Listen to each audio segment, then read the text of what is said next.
Olá, eu sou a Camila Grasso. Olá, eu sou a Fernanda Costa. Olá, eu sou Juliana Esperangil. Eu sou Luiz Gama, sejam todos bem-vindos, bem-vindas. Hoje o Papo Furado está mais uma vez no formato 4+1, com a Elisa Cunha, e vamos falar de feminismo negro. Então, solta a vinheta aí.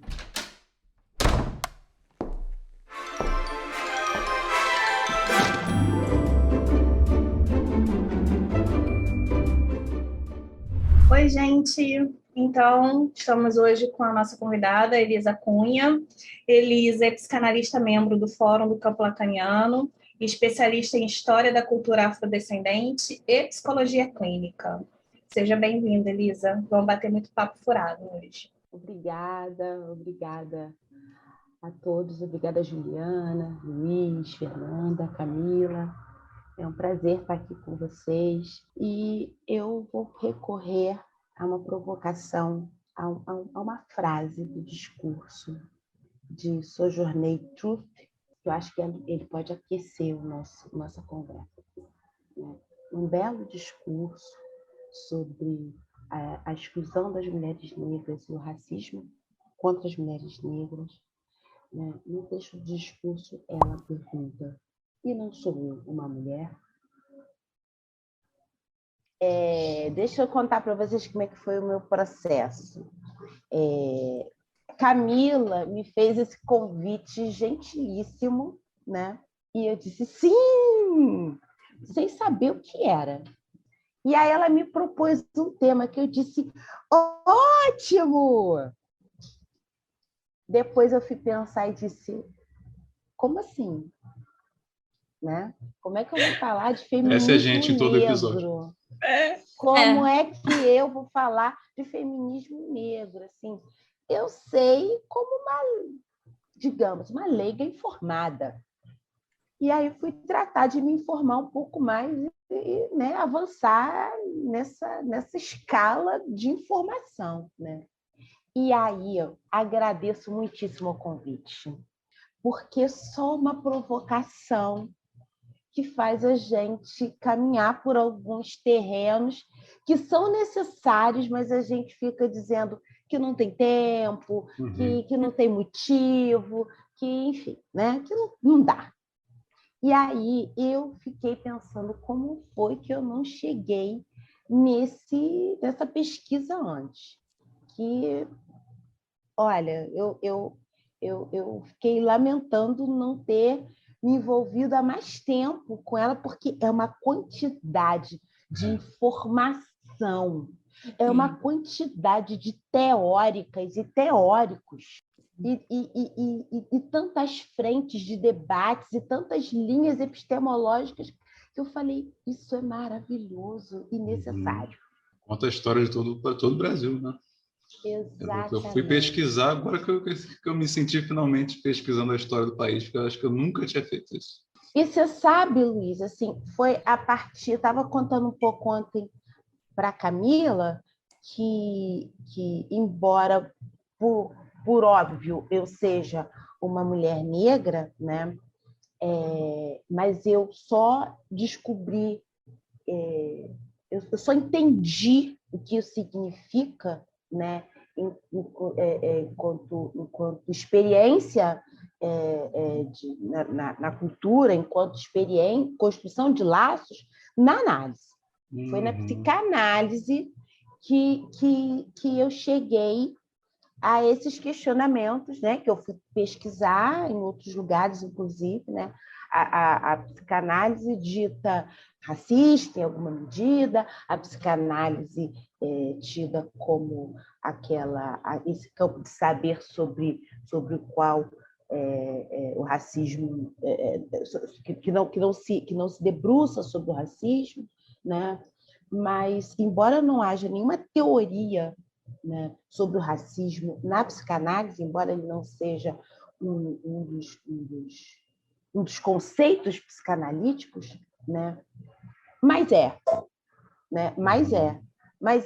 enquanto a gente tem outros conceitos que falam de racismo, né? E de formas de exclusão, de segregação, de outra forma, quando Freud fala sobre o Narcisismo das Pequenas Diferenças, e o Lacan vai falar sobre o terror conformista, quando ele fala sobre a estranheza, né, do gozo suposto ao outro, enfim. Então, sim, são formas de se ocupar, sim, desse debate sobre o racismo. Mas aí, retomando meu papo ontem, de aquecimento com a Camila, né? E aí, na análise, eu descobri que eu sou uma mulher negra e que a cultura se relaciona comigo de uma determinada forma a partir, né, desses marcadores de raça, além dos marcadores de gênero e de classe, né? Porque essa tríade precisa estar sempre imbricada para a gente falar desses assuntos. Mas foi só depois que eu me vi prestes a parir um menino preto, e a grande preocupação que me tomou foi que eu vi a urgência de estudar esse fenômeno, o racismo, né? Foi a partir da minha preocupação enquanto mãe de um menino preto, né? De um grupo, né? De um grupo de gênero, de um grupo étnico que compõe um percentual enorme nos números de genocídio, e me vi, tanto, aliás, muito angustiada, né? Que eu pensei, é possível, será que não é possível eu fazer alguma coisa com isso? Não é possível eu construir algum entendimento sobre isso? Não é possível eu mobilizar os meus pares em alguma medida, né, a começarmos a tratar esse assunto e, quiçá, né, frearmos essa escalada genocida? Então, foi assim que eu comecei a estudar um pouco a história, não só do Brasil, mas também a história da diáspora africana, né? E aí, Luiz, eu fui entendendo que eu não consigo mais, né? Eu não sou historiadora, não me tornarei historiadora, eu sou psicanalista e gosto de ser, né? Psicanálise é a minha questão, a minha causa, a minha prática, mas eu fui entendendo que eu não dou conta mais de estudar os malestares da cultura sem estudar história. Eu preciso estudar história para estudar os fenômenos da cultura mesmo. E o feminismo não é um fenômeno, né? Mas ele é uma forma discursiva, embora não seja uma forma, mas não é uma forma discursiva sob a perspectiva proposta por Lacan, né? Mas é uma epistemologia, além de ser uma forma de estabelecimento, sim, de laços e de fazer política. E aí, também, quando eu estava lá pensando sobre a proposta da Camila, que eu acolhi sem pensar duas vezes, depois pensei, ora bolas, o que eu vou fazer com isso? Eu comecei a entender um pouco, né, mais, porque eu tinha lido Lélia um tanto, né? Tinha lido Bell Hooks, tive a honra de assistir aqui na PUC do Rio Patrícia Hill Collins, que é uma feminista antirracista estadunidense, era, né, porque faleceu recentemente, mas eu não tinha ainda me ocupado de maiores leituras. E aí comecei a entender um pouco sobre aí eu voltei um pouco na linha do tempo e fui tentar entender um pouco sobre o feminismo branco ou o feminismo mainstream. E achei achei importante fazer esse percurso, né? Não sou uma leitura de Judith Butler, né, que é uma expressão contemporânea importantíssima, né, mas não sou leitura de Judith Butler, possivelmente ainda, né? Ainda não cheguei lá. Talvez, ou provavelmente eu chegue, porque eu acho que ela compõe, sim, um dos elementos, né, da compreensão do feminismo.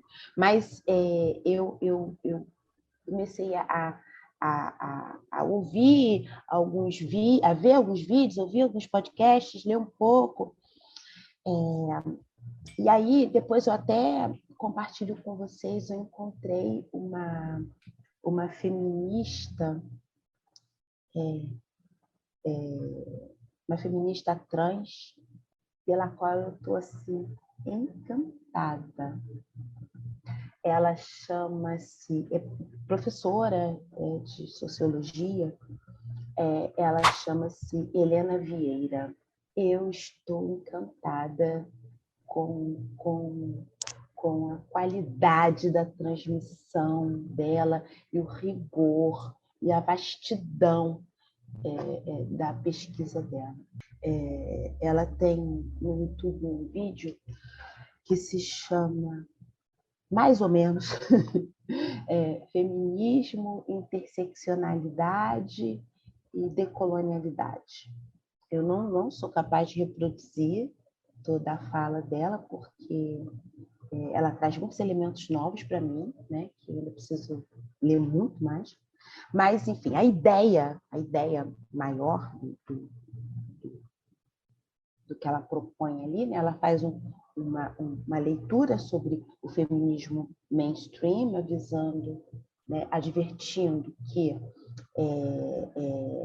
feminismo de primeira onda, feminismo de segunda onda, eles são apenas divisões didáticas, né? Talvez necessárias, mas são sim, mas que na verdade são formas, né, de debate de feminismo branco, né, que trazem pautas que não contemplam outras experiências e outras formas de ser mulher, né, além, né, da forma branca, classe média ou burguesa. Isso é muito importante, porque quando o feminismo começa a reivindicar, né, que as mulheres possam trabalhar, se esquece que as mulheres negras já trabalhavam há muito tempo, né? Perfeito. Exatamente. Que mulheres não trabalhavam, né? Que mulheres não trabalhavam quando o feminismo mainstream, né, reivindica o voto às mulheres, voto para quais mulheres? Mainstream, né? É mainstream. Essa Que é uma significante. expressão de usada em larga escala ou é alguém que propõe essa expressão? Em larga escala. Eu também, mas eu gostei muito dessa expressão, né? E aí eu também tive essa dúvida, fiz uma pesquisa, Fernanda, e vi que é em larga escala, então eu adotei. Gosto mais do que feminismo branco. Sim. Acho, inclusive, que ele fala mais sobre essa questão, né? A gente pode falar também de feminismo hegemônico. Acho que também é uma boa forma de falar sobre esse feminismo mainstream. A gente não pode deixar de considerar, e é isso que o feminismo negro fala, que há outras categorias de mulher. Existem as mulheres trans, existem as mulheres lésbicas, existem as mulheres não brancas, existem as mulheres não burguesas. Então, essas mulheres, elas não são incluídas no debate do feminismo hegemônico mainstream. E tem uma pensadora que se chama, eu vou lembrar o nome. Não vou lembrar o nome. Depois eu digo. Mas a proposta dessa pessoa, que eu não lembro o nome, que eu vou dizer depois para vocês incluírem,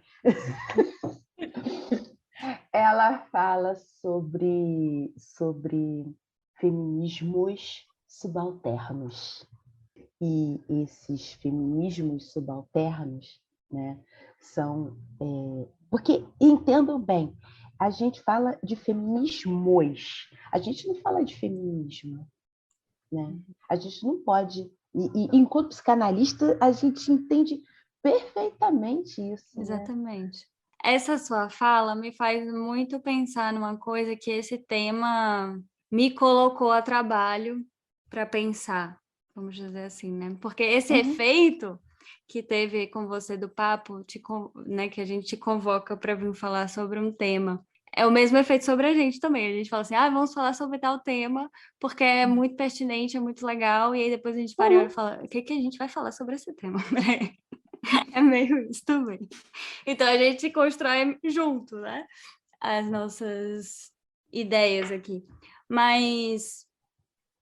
E é um pouco a dinâmica do cartel, inclusive, né? Assim, de ir pelo furo, buscando um pouquinho mais de saber e dando um certo contorno na medida do possível, compreendendo que não vai dar para esgotar o tema, né? Porque pois é. É isso, nunca dá. Exatamente. Mas isso me fez pensar assim, muito na coisa do lugar de fala, que a Djamila Ribeiro fala muito, né? E de uma forma muito... Eu gosto muito da transmissão dela. E eu fiquei pensando assim, o quanto esse conceito de lugar de fala está em incongruência com a psicanálise, porque as pessoas elas interpretam o lugar de fala como se a gente não pudesse falar sobre tudo, né? Como se o fato de eu não sofrer racismo não me deixasse o direito de falar sobre racismo, enquanto que eu acho que é uma obrigação minha falar de racismo.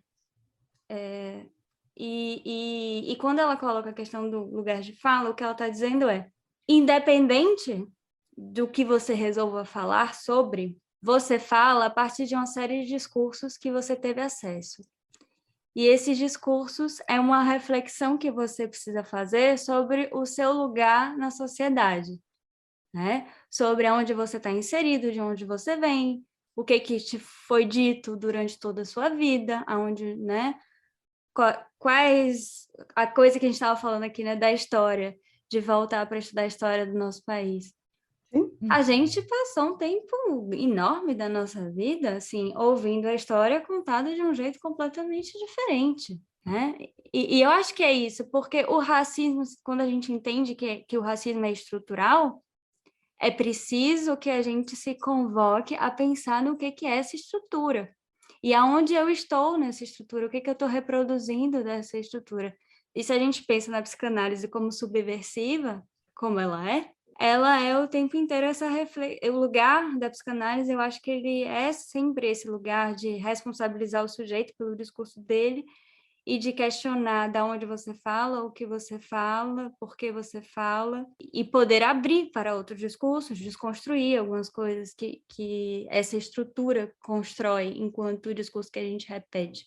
Principalmente depois que se dá conta de que está acontecendo. Aí que tem um ponto-chave, né? Assim, a gente passa a ter um boom, é aquilo que a gente estava até conversando com o Robson, de ter o embaraço, né? Meu Deus, isso é mesmo, está acontecendo e eu também estou dentro disso.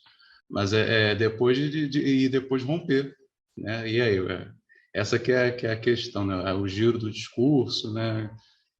O que eu vou fazer a partir daqui, já que agora eu tenho consciência disso, né? Que a gente sabe que o racismo estrutural tá, como a Lélia mesmo martela bastante, tem um fator inconsciente fortíssimo, né? Tanto que a gente está falando de estrutura, né? O que dificulta o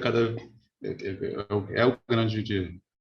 Por ser estrutural é sempre mais difícil, né? Assim, a gente vê até pelas estruturas clínicas também, né? Pô, isso é estrutural, né?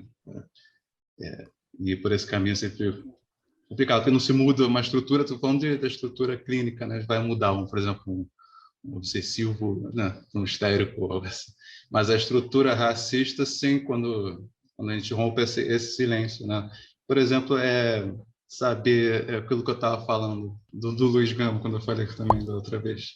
Eu não sabia quem era, né? Depois fico sabendo por acaso, porque eu vi uma placa da rua, né? Porque tem um Luiz Gama, né? E aí, eu acho que aí a pesquisa, né, e o passar adiante, assim, eu acho importantíssimo, né? Por exemplo, o feminismo negro é fundamental, porque eu gosto muito também de outra coisa que a Lélia fala, como a figura da mulher negra como um sujeito suposto saber, né? Uma vez que foi ela quem fez a figura, né? Quem fez a função materna do homem branco. Eu achei isso tão forte, assim, sabe? Né? E aí é uma discussão que precisa ser muito... Ainda está muito... Precisa ser feita, né? Bastante sobre isso. Porque eu comentei uma vez, não sei com quem eu comentei, por exemplo, quando eu estou vendo um filme, ou estou andando na rua mesmo, aí passa uma mulher negra bonita, ou coisa assim. Engraçado, sempre quem está, uma mulher que eu estou, geralmente mulheres assim falam isso, comenta, fala, que mulher linda, né? Essa mulher, olha só, essa mulher poderosa, né? Que figura.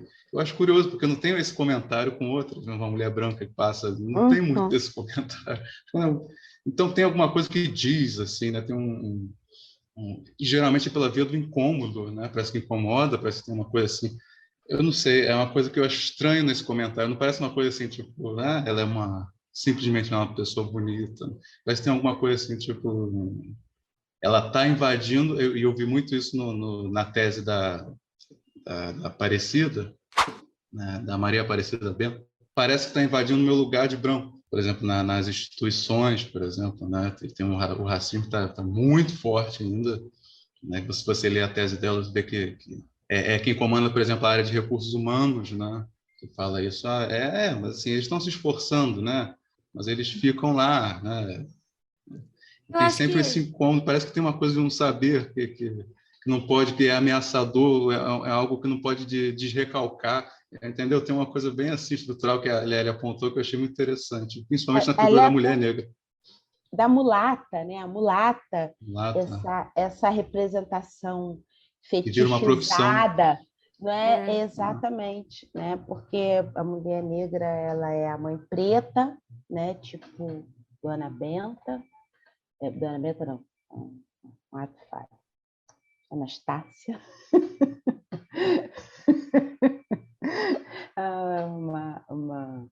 Ou ela é a mulata, tipo exportação. Mas eu queria retomar aqui umas coisas que vocês falaram assim, eu achei incrível, eu queria retomar. Juliana, Djamila tem uma produção muito importante sobre o lugar de fala. E o lugar de fala, ele é uma teoria proposta pela Patrícia Hill Collins, debatendo o feminismo negro, né? E justamente sob essa perspectiva que você destacou, né? Porque não é cercar os grupos como autorizados a falar sobre um assunto e outros grupos não autorizados, né? Mas é incluir o objeto da fala também na enunciação também, na capacidade, na possibilidade, né, daquele sujeito, né? Olha, tornar o sujeito. Historicizar a fala desse sujeito, né? Colocar na história. Exatamente. E considerar, né, que eu, como mulher cis, posso sim me apropriar de uma fala sobre a transgeneridade. Eu acho que além de poder, a gente precisa, né? Exatamente. Eu não posso, aliás, eu não devo nem me furtar a esse tipo de debate, de pesquisa, mas eu não posso desconsiderar que as mulheres trans também precisam ter seus lugares, né, de fala garantidos. E por mim que falam de tenho outro lugar. privilégio, e por mim que tenho privilégio cis. O meu privilégio, né, ele deve ser usado, né, em favor daqueles que não têm privilégio. Esse é o ponto. Esse é o ponto, exatamente. Com a consciência de que se tem esse privilégio, né? Então, isso precisa ser historicizado o tempo inteiro. Eu acho que essa posição tem muito a ver com a posição da psicanálise, no sentido que eu acho que a posição do psicanalista é sempre uma posição que não é de conforto. A gente tem que estar o tempo inteiro inquieto e se questionando e perguntando. Não é do conforto. Se a gente cai no conforto, a gente está reproduzindo uma série de discursos e a gente não está querendo saber, né? Exatamente. Então, Exatamente. foi mais ou menos isso que a gente conversou, né, Elisa? Dessa questão do incômodo, desse conforto e qual a nossa responsabilidade nisso tudo, né? Não só enquanto sujeitos, mas enquanto psicanalistas. E aí, quando vocês falam de tudo isso aí, da história, e eu fiquei ouvindo aqui, refletindo, o que nós fazemos enquanto psicanalistas no setting, né? Na função de psicanalista? Não é ouvir a história do sujeito? Não é isso que a psicanálise aponta como ser uma prática singular? A gente precisa, sim, saber da história, porque nós somos sujeitos que estamos numa sociedade. Então, qual a história dessa sociedade? Precisamos saber, né? E a gente percebe que a própria sociedade tem aí mecanismos de não querer saber, porque esse saber ameaça, né? Aí quando o Luiz fala da questão, né, do que incomoda numa mulher preta, né? A gente estava tendo até essa discussão, né, Elisa? Mulher negra, mulher preta, enfim. Eu acho que tem a ver com a questão de marcar a alteridade radical de todos nós, né? Que tem a ver com a diferença. A diferença, exatamente. A encarnação da diferença. A gente Porque, volta na verdade, lá no texto, né, do Freud, Narcisismo das Pequenas Diferenças, que leva ao repúdio. Porque o outro gozando diferente de mim, eu não quero saber, eu quero que o outro goze da mesma forma que eu gozo, né? Agora veja que interessante. Agora veja que interessante, porque essa questão do incômodo me fez pensar muito na questão do corpo, né? Do corpo de uma mulher negra. E esse incômodo, eu acho que ele deixa muito claro essa questão que talvez seja uma possível resposta para essa transposição que se em um momento é um corpo de uma mulher negra que materna, em um outro momento ele é um corpo que ele é excluído, né? Ele é um corpo que ele vira um pedaço de carne, né? Então aí a gente vai ter a figura da mulher negra altamente sexualizada, na figura do carnaval, né? Como se fosse um corpo a ser usado. Seria o incômodo, então, a resposta para isso, sabe? Assim, o incômodo com esse corpo é a forma de que se usa para que se coloque esse corpo enquanto um objeto, né? Eu fico pensando no abjeto, aquilo que é completamente repudiado, né? Na figura do trans, isso fica mais evidente ainda, né? Esse discurso violento, né? Exatamente. Se a gente bota esse corpo na história, a gente começa a pensar de onde vem esse incômodo, né? De onde vem essa hipersexualização do corpo de uma mulher preta, de onde vem uma série de coisas que se reproduz na sociedade e que existe uma resistência dessas mulheres negras para estarem aqui hoje. E esse ponto da resistência, ele bate numa coisa também que tem a ver com o que o Luiz estava falando, porque a gente tem muito essa imagem de que a mulher negra é a mulher forte, batalhadora, e o quanto de carga isso traz para ela. Ela tem que ser sempre muito forte e ela tem que dar conta de tudo isso? Olha, eu estou achando vocês aquecidíssimos. Eu estou adorando isso. Eu estou Eu estou adorando isso. Nossa, estão... Porque assim, todos vocês tocam em questões cruciais. Porque, vamos lá, porque eu acho que eu já comentei antes, mas eu vou falar novamente, né? A gente não pode falar sobre feminismo negro, né, sem incluir os recortes interseccionais, que inclui o gênero, né, mas classe, raça e sexualidade. Esse debate que é racista, né, que é misógino, que é lesbofóbico, que é capacitista, que é transfóbico, né? É um debate que desumaniza, Fernanda, o corpo da mulher preta. E sob esse mito, Juliana, da mulher preta forte, que aguenta tudo, que suporta tudo, né? Que a mulher preta é a mulher mais forte. Essa mulher, sobre ela não se legisla, acerca dela não se legisla, né? Não são pensadas políticas públicas de saúde, de proteção, de educação, não é? Há dados estatísticos que apontam para a violência obstétrica, né, sofrida por mulheres pretas em um número muito superior ao sofrido por mulheres brancas.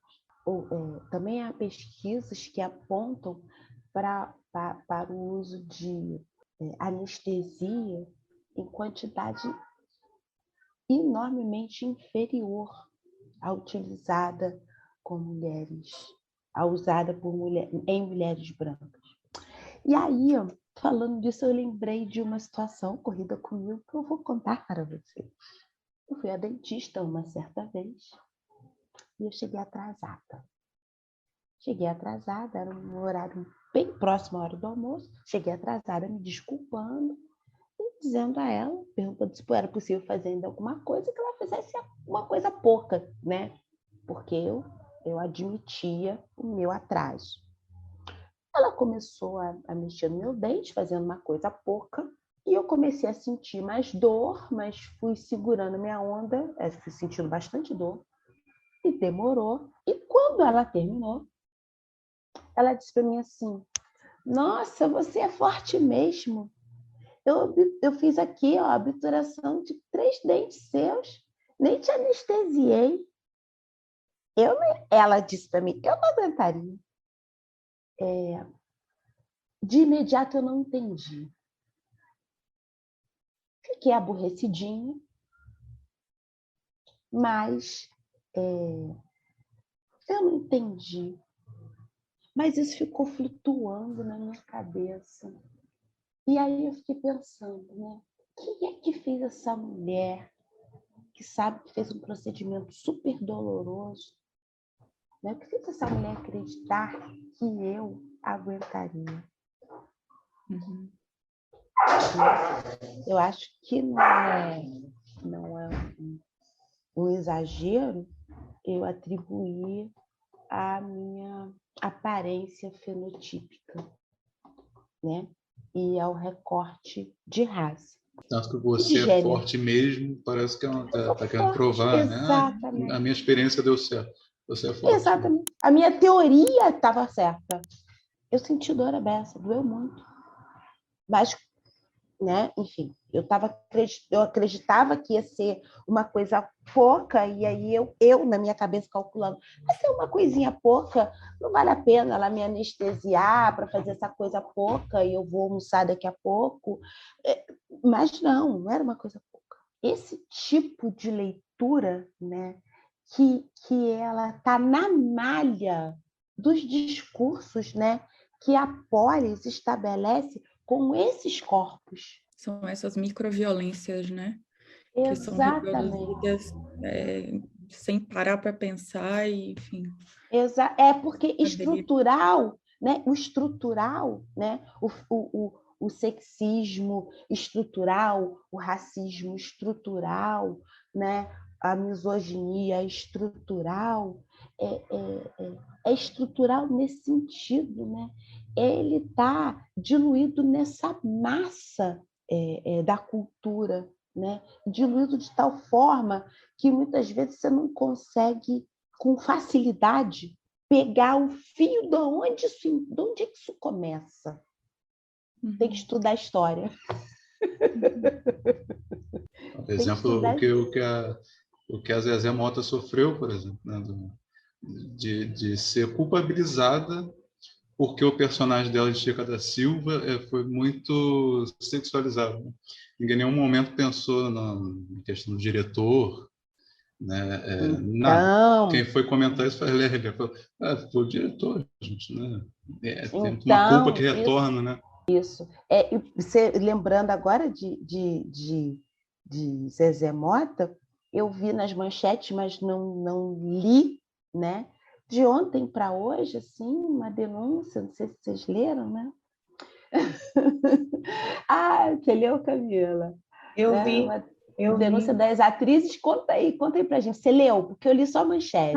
Eu também só li por alto, mas as atrizes reclamando, né, denunciando aí ações racistas e alegando que com as mulheres é um número muito maior do que com os homens, né? Mas é movimento, e aí diz que não é só um diretor, é toda uma estrutura que tem esse comportamento, né, racista, né, e que elas não vão mais aceitar. Porque se a gente parar para pensar, quem gosta de ver novela, tem anos que eu não vejo novela, mas é verdade que para as pessoas, né, negras, sempre nas novelas, sempre se foi colocado um papel subalterno, né, de subalterno.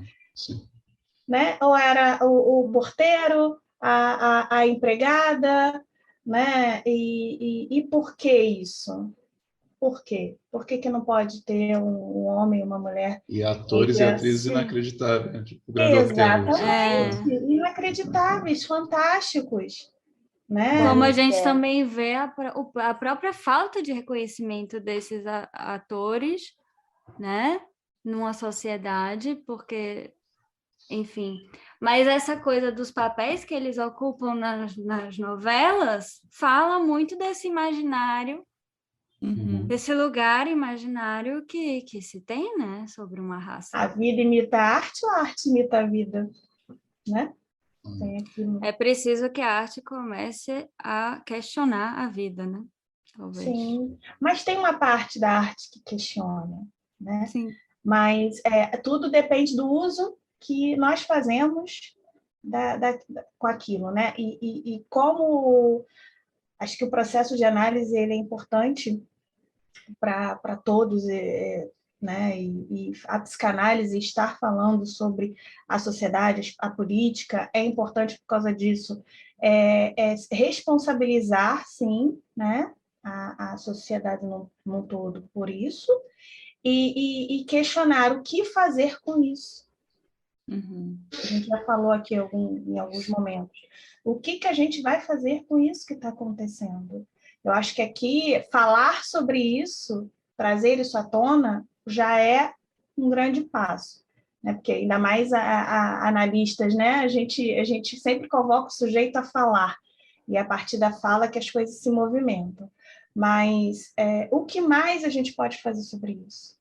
Né? Qual a responsabilidade? Quais as políticas públicas, né, que podem ser feitas e desenvolvidas aí para inserir? Enfim, eu acho que algo tem que ser feito. Eu estava falando com a Elisa, eu estou extremamente causada, assim, é uma urgência, é um incômodo que eu falo, gente, e agora? Tá, eu sempre soube que isso acontecia, mas eu não me dava conta, porque, né, saber e se dar conta é diferente. E também quando eu passo a me dar conta de que, de certa forma, em vários momentos, sem ter noção, eu reproduzi isso é de uma angústia, né? Assim, como que pode? Como fui capaz de fazer isso? E agora, qual a minha responsabilidade em mudar isso, né? Enfim. Esse é o caminho, né? Uhum. O caminho. Se você sentiu isso, é maravilhoso, porque é por aí. Mas a partir a gente começou falando, né, que é a partir da provocação, do incômodo, que o trabalho começa a ser feito, né? E não é à toa que a gente escolhe aí essa estrutura de cartel para o nosso papo, Isso. né? E nesse movimento, a gente está causando, pelo menos é a nossa aposta, né, de causar incômodo e desejo, né? Exato. E você sabe que quando eu estava pensando aqui em algumas coisas, né, que eu gostaria de conversar aqui com vocês, foi nisso que eu me ative. Foi na possibilidade, né, de transmitir, sim, algumas informações, né, mas de compartilhar já a parte das minhas pesquisas, mas mais do que isso, é provocar reflexões e novas pesquisas, né? Eu espero que mais gente, mais colegas, mais psicanalistas se sintam convocados também a pesquisarem sobre esses assuntos. A gente já não pode mais, né, dizer que a gente não estuda, enquanto psicanalistas,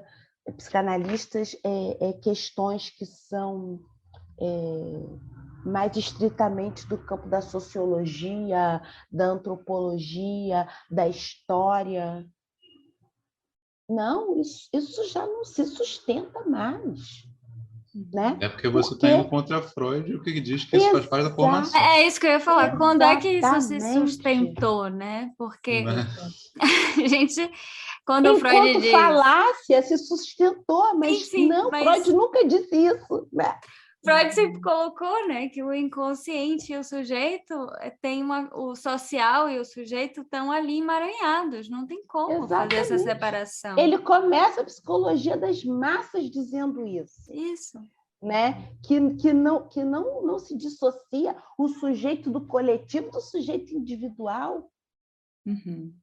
E né? Lacan... Sim, diga, Juliana.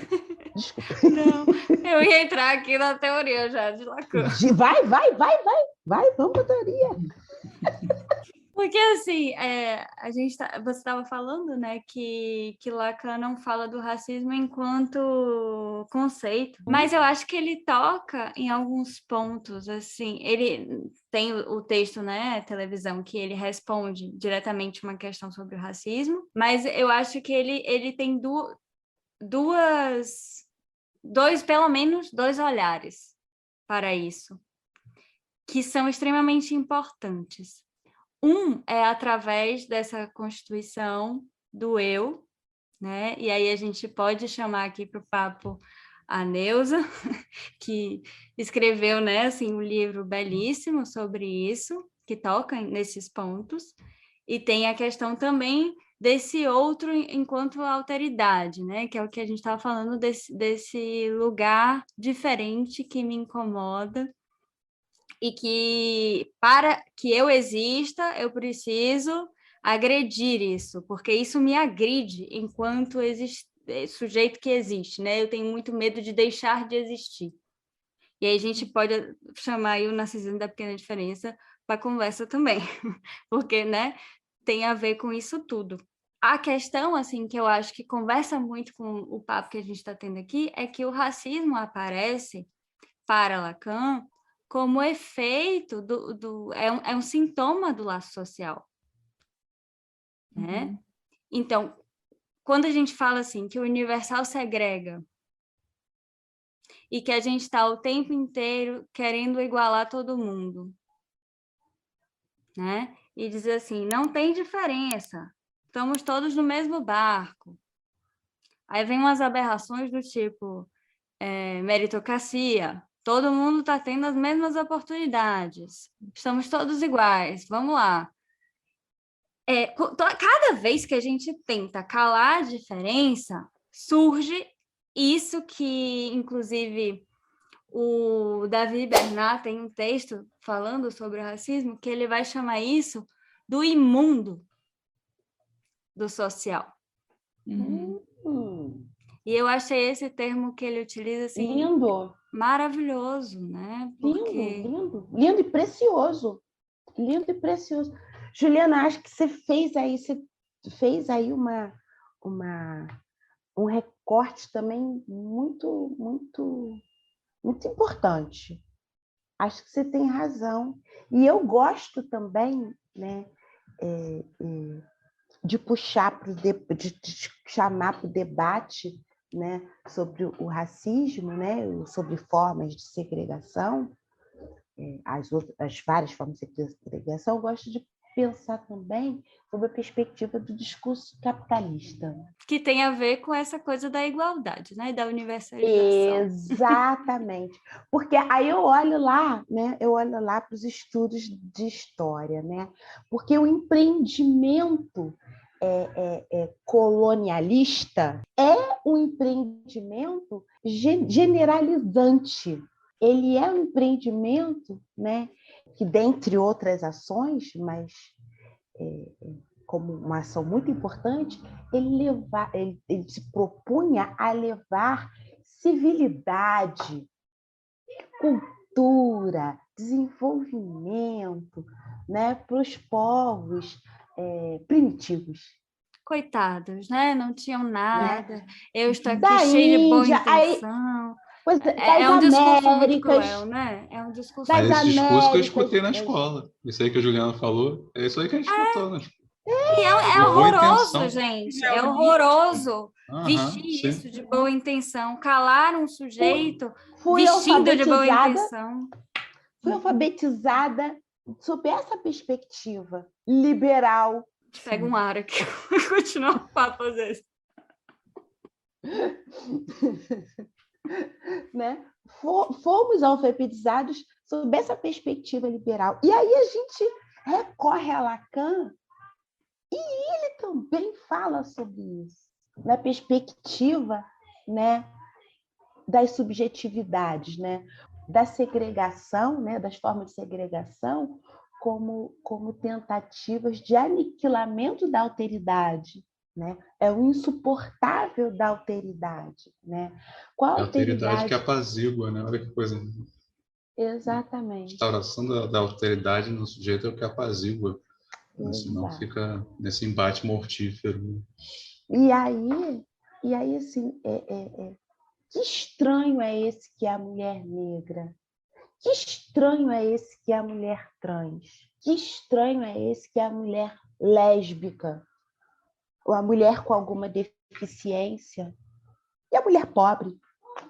A mulher cheia de filhos?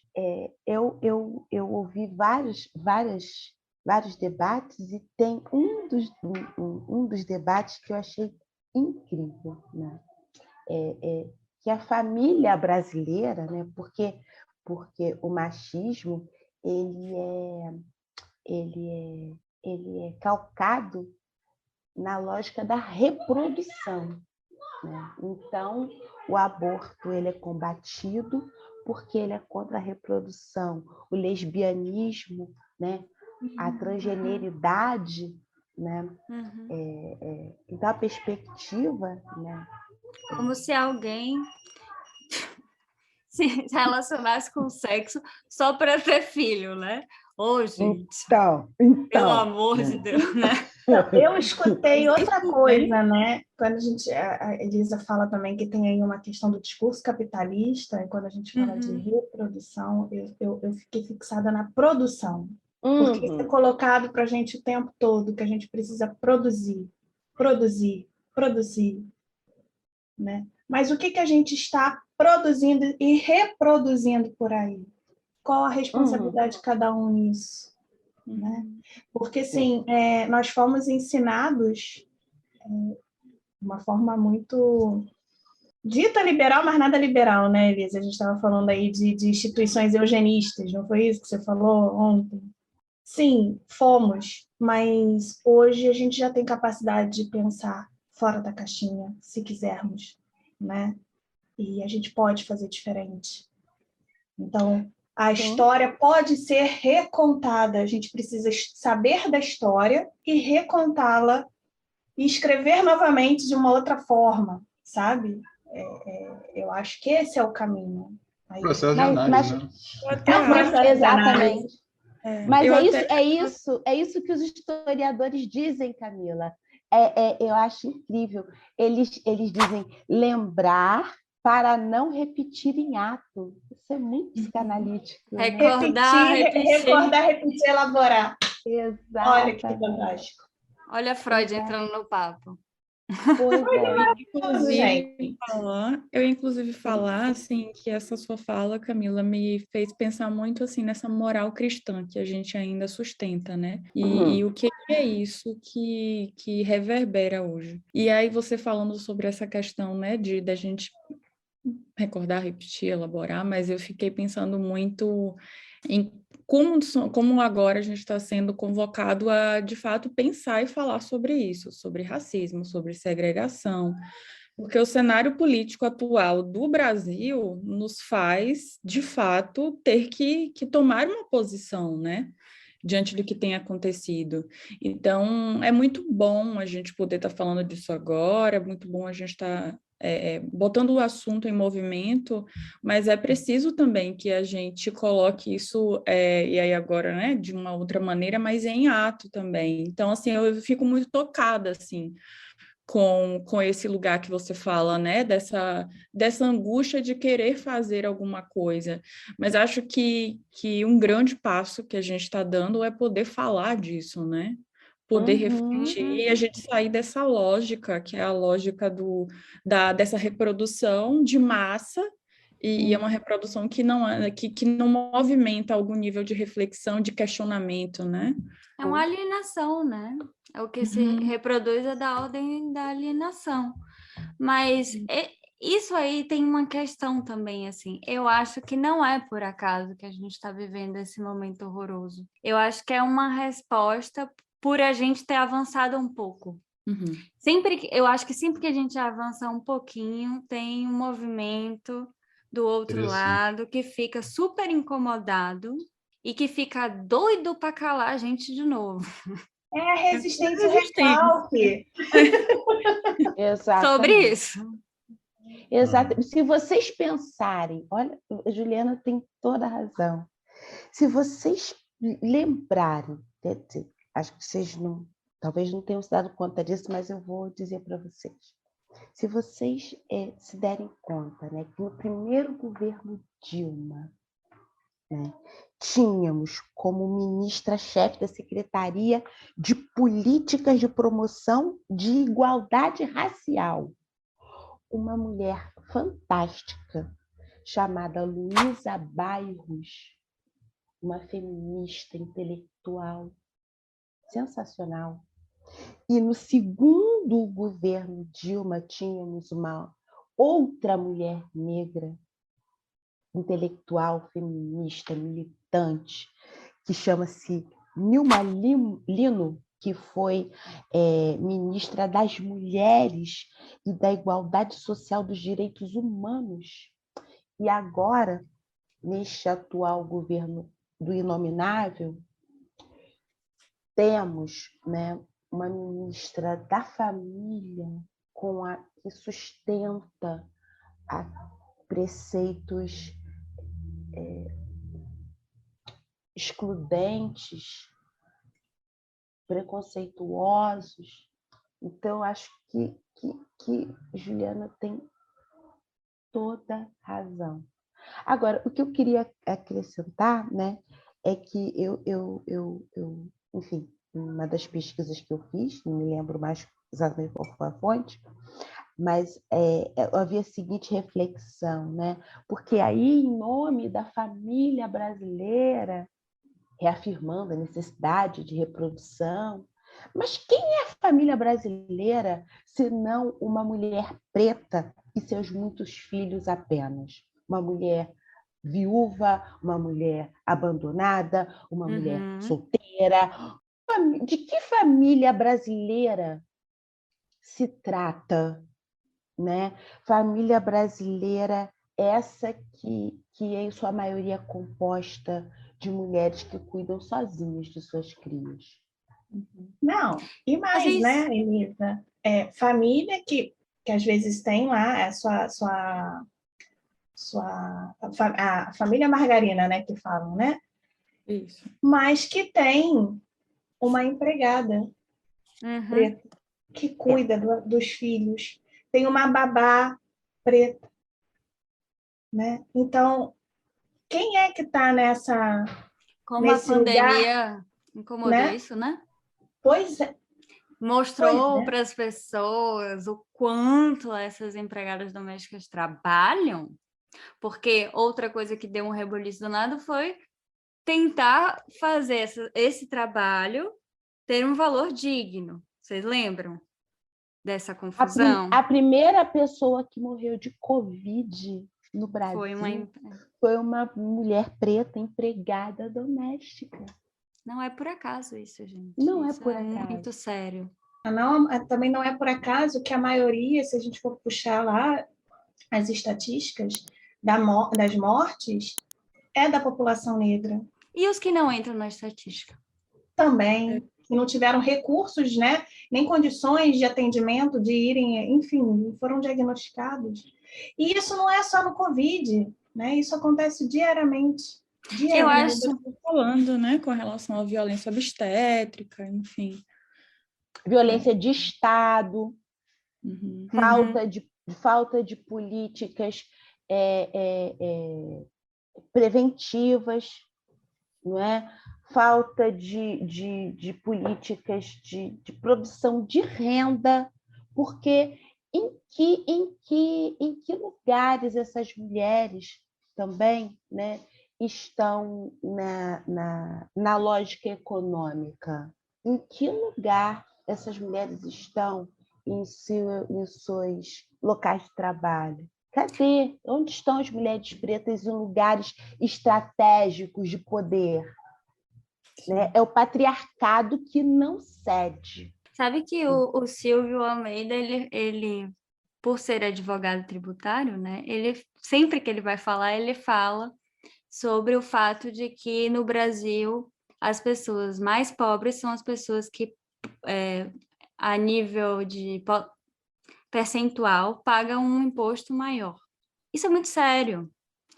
E é muito sério quando a gente fala de racismo estrutural, e a gente sabe que o Brasil é um país que foi construído em cima de um regime extremamente racista. A gente precisa falar que estamos falando de um país que tem uma estrutura racista, né? E é nesse ponto assim que o livro da Neuza Santos Souza, quando ela fala, né, o livro Tornar-se Negro, ela fala sobre um olhar sobre a experiência de ser negra em uma sociedade branca. E aí eu queria abrir um parênteses. A sociedade brasileira é uma sociedade que é majoritariamente, desculpa, gente. Majoritariamente. Eu e meus me embolando no simbólico de novo, desculpem, sempre assim.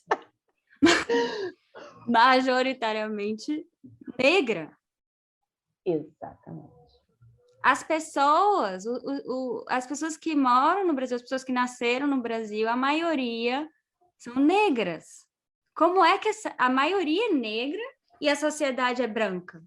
Mas você sabe, Ju, que uma coisa que me lembrou, que você me lembrou, né? Agora com essa sua fala, foi o dia em que eu estava assistindo algum vídeo, alguma coisa no YouTube, e aí era um relato de uma mãe falando sobre a dificuldade de achar livros para a filha dela que tivesse personagens negros e tal. E aí ela falou assim, mas você já parou para pensar, quando você imagina, quando você lê uma história e você vai imaginar o personagem, você já parou para pensar que o que você imagina, na maior parte das vezes, é um personagem branco. E eu nunca tinha parado para refletir sobre isso. E eu percebi, nossa, mas o que a gente reproduz, o que a gente está fazendo? Então, assim, foi um choque para mim, porque eu me dei conta exatamente disso, assim, de que isso nem entrou em algum momento como um ponto de reflexão, porque é como se fosse automático. Então, assim, é automático olhar para a propaganda da margarina e ver uma família branca e achar que aquilo é a nossa sociedade, que aquilo ali reflete a nossa sociedade, mas é uma grande falácia. O problema é que esse automático, ele dita uma estética, ele dita comportamentos, ele dita expectativas, né? E você Dita a história imagina... inteira. Uhum. Isso aí. Mas o que é E ele você dita ser um negro numa fenótipo. sociedade dessa, né? E ele Assim, dita um fenótipo também, né? Sim. É isso. ouvir dita um o tempo fenótipo. inteiro e ver que o padrão de beleza, esse louro do olho azul, padrão europeu, e aí tem uma série de violências estéticas né, que se faz. Essa ausência, né, de políticas, né, de políticas públicas, né, de políticas que contemplem, né, essa população subalternizada. Essa ausência, ela é um capítulo importante do projeto da necropolítica.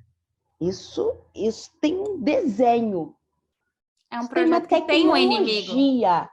Isso, e tem uma tecnologia, né? O abandono é um dos elementos dessa tecnologia, né? A desassistência. Uhum. Eu ouvi de uma paciente, tempos atrás, um relato terrificante.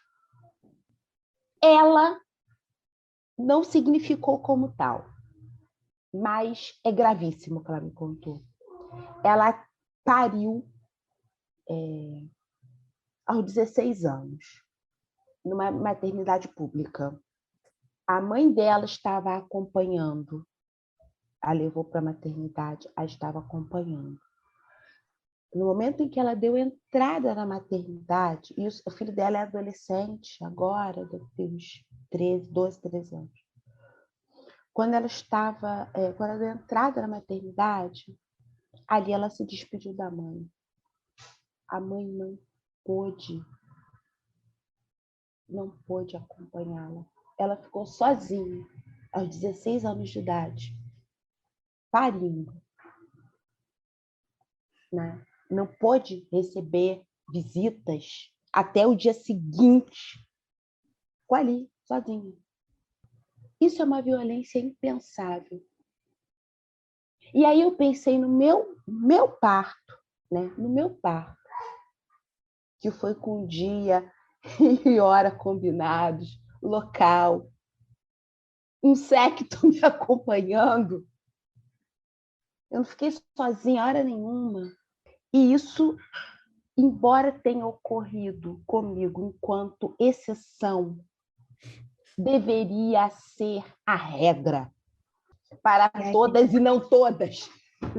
Então, e aí eu coloco uma pergunta, né, que Freud fala, né, qual a sua responsabilidade na desordem, como é que é a frase? Qual a sua responsabilidade?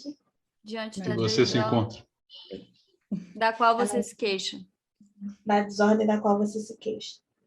Qual a nossa responsabilidade na desordem social que todo mundo se queixa e nada faz? O que você está fazendo aí do outro lado? O que a gente aqui pode fazer? A gente pode ficar com essa questão, não? Vamos lá. Vamos pensar. Excelente. Convocamos vocês a pensarem mais sobre isso, né? Vamos conversar, seguir conversando aí. O papo nunca termina. Quando termina o papo, o quê? Não. Nunca termina quando termina, né? Acontece muito entre, né? Um papo e outro. Nossa, como a gente falou, como foi bom, hein? Eu adorei. Especial maravilhoso. esse episódio. Bom, esse foi o nosso papo de hoje com a queridíssima Elisa Cunha. Espero que tenha causado um pouco vocês, o tanto que causou na gente, porque é um tema tão necessário, né? E que a gente continue batendo esse papo. Semana que vem tem outro papo com o Robson, e tá muito bom. Então, segue a gente aí no Instagram, no Twitter, no YouTube, Spotify, comenta, conversa com a gente, porque a gente adora um papo. Até a próxima.